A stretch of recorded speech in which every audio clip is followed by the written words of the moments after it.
Hey guys, it's Jessica Washik, here to show you a quick tutorial on the summer's hottest nail trend, jelly nails. All you'll need are clear false nail tips, nail glue, polish, and top coat.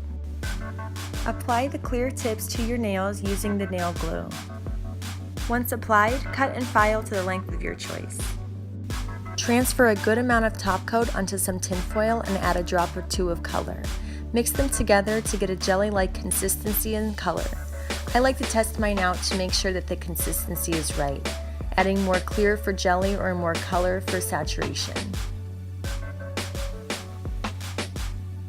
Once you're happy with the consistency of your polish, just apply it to your clear nail tips, layering on as necessary.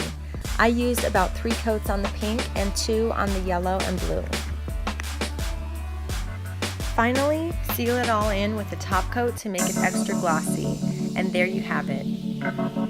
Jelly nails. Perfect for summer. Thanks for watching this video. Please subscribe and follow me on Instagram at Jessica Washik for more.